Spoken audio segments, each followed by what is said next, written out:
अब यहां पर आता है कि ग्रह बकरी है अथवा मार्गी है। ये ग्रह बकरी होते हैं, कुंडली में कुछ बकरी है कुछ मार्गी है। जो ग्रह, जो मार्गी ग्रह की बाल्यावस्था, अब कोई ग्रह बाल्यावस्था में मार्गी है, वो वक्री ग्रह की प्रौढ़ावस्था बन जाएगी। इसी प्रकार जैसे राहु केतु, ये तो कभी मार्गी होते ही नहीं। यद्यपि ऐसा नहीं है मार्गी नहीं होते, मार्गी होते हैं, लेकिन जब वो अपनी राशि बदलने पर होते हैं, जब अंतिम राशि के अंशों पे होते हैं, तब जब वो राशि बदल रहे होते हैं बिल्कुल एग्जैक्ट पे जा करके, तब वो 3 या 4 दिन के लिए मार्गी हो जाते हैं। लेकिन वो उनका मार्गी होना ग्रहण नहीं किया जाता है, उनको हमेशा वक्री ही माना जाता है। अब एक ग्रह होता है अतिचारी और एक होता है मंदचारी। ये शब्द सुना होगा आपने। तो एक होता है अतिचारी, सामान्य गति से अधिक तेज चलने वाला। उसकी वो गति नहीं है जिस गति से वो चल रहा है, उसको कहते हैं सामान्य गति से। जब कोई ग्रह अधिक गति से चलता है और जितने समय तक वो चलता है तो वो अतिचारी कहलाता है, अतिचारी उसकी वो अवस्था होती है। और जब कोई ग्रह मंदचारी हो जाता है तो जो ग्रह की अवस्था है उससे धीमी अवस्था में चल रहा है, अपनी पूर्ण स्पीड में नहीं चल रहा, वो धीरे धीरे चल रहा है। यद्यपि ऐसा हमेशा नहीं होता कि ग्रह हमेशा अतिशायी रहेगा या हमेशा मंदशायी रहेगा। गोचर की दृष्टि से जब ग्रह गोचर करते हैं तो तात्कालिक गति पर ध्यान देना आवश्यक है। वो तात्कालिक गति और आपको ये बताती है कि ग्रह मंदचारी है या अतिचारी है। वो सूर्य की गति के कारण ऐसा होता है। ग्रहों की पूर्ण दृष्टियां सबके पास 7 हैं। हर ग्रह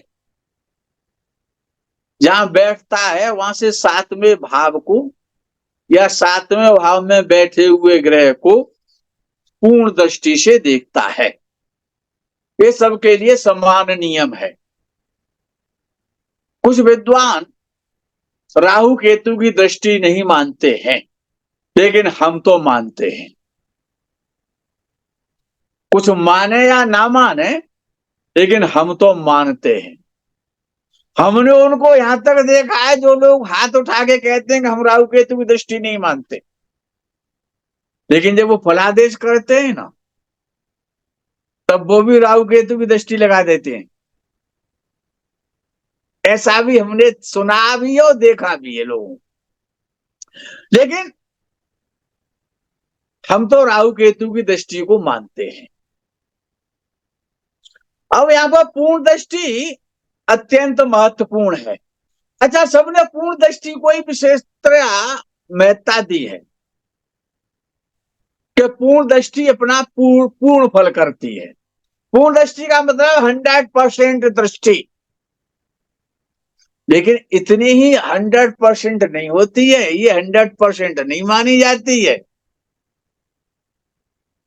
कि बृहस्पति 5वें 7वें 9वें भाव को, 5वें 7वें 9वें भाव में बैठे हुए ग्रहों को या उन भावों को देख रहा है तो पूर्ण दृष्टि है। इस सिद्धांत में भी झोल है। ये भी सिद्धांत जो है सही नहीं है, वो फिर डिग्री के आधार पर है। डिग्री अब भाई आपने निशाना तो लगाया, लेकिन निशाना लगा नहीं, आप फायर हुआ, आवाज हो गई। अब गोली कहां गई क्या पता लगता है। तो जो डिग्री के आधार पर जो लोग दृष्टि लगाते हैं, वो दृष्टि एग्जैक्ट और सटीक होती है, अर्जुन के बाण की तरह। जहां पर डिग्री का भी प्रयोग कर दिया जाए दृष्टि में, पूर्ण दृष्टि में यदि डिग्री का यदि आपने प्रयोग कर लिया है तो फिर आपका फलादेश दृष्टि के आधार पर सटीक हो जाएगा। तो प्रत्येक ग्रह अपने भाव से सातवें भाव को पूर्ण दृष्टि से देखता है। शनि, मंगल और बृहस्पति, इनके पास दो दो स्पेशल दृष्टियां और भी हैं। सातवीं दृष्टि तो सबके पास है। मंगल के पास चौथी और आठवीं दृष्टि है। शनि के पास तीसरी और 10वीं दृष्टि है। बृहस्पति के पास 5वीं और 9वीं है। राहु के पास 7वीं भी है, 5वीं भी और 9वीं भी है। ठीक है ना? और राहु के पास है तो केतु के पास भी है। अब विषय आता है, एक दृष्टि आती है आंशिक, 75%, 50% और 25%। यद्यपि इनका कोई महत्व नहीं है, इनको फलादेश में लिया नहीं जाता है। पूर्ण दृष्टियों को विद्वानों ने हमेशा स्वीकार किया है। लेकिन अब वो बृहस्पति के और शनि के और मंगल के पास नहीं है 50 और 25 और 75 वाली। वो सूर्य, चंद्र, बुध और शुक्र के पास है, इन्हीं के पास है वो दृष्टि। क्योंकि तीसरी दृष्टि जो 25% में आती है वो तो शनि के पास पूर्ण दृष्टि भी है, इसीलिए उनको नहीं लेंगे हम। तो प्रत्येक ग्रह अपने 5वें 9वें भाव को द्विपाद दृष्टि से देखता है। प्रत्येक ग्रह जहां बैठा है वहां से 5वें और 9वें भाव को कौन? बुध, शुक्र, सूर्य, इनको याद कर लें। ठीक है ना?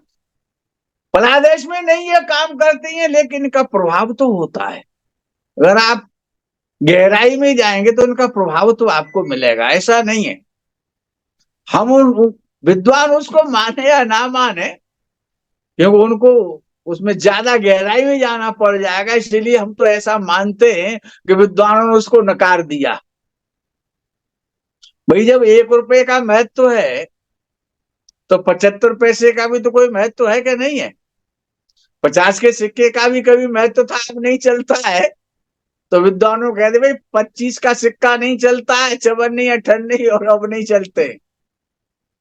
लेकिन ऐसा नहीं है, जो 1 रुपया बना है ना उसमें 4 चवन्नी है, उसको मत भूलिए। दो 50-50 के सिक्के भी हैं उसमें। अगर एक ही 50 का सिक्का बाहर निकल गया तो वो पूर्णता खत्म हो जाएगी उसकी।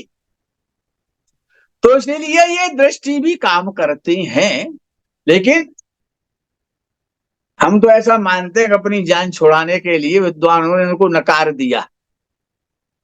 अब एक और एक स्पेशल दृष्टि आती है जिसको केंद्रीय दृष्टि कहते हैं। यद्यपि कुछ विद्वान उसको प्रभाव मानते हैं, दृष्टि नहीं मानते। वो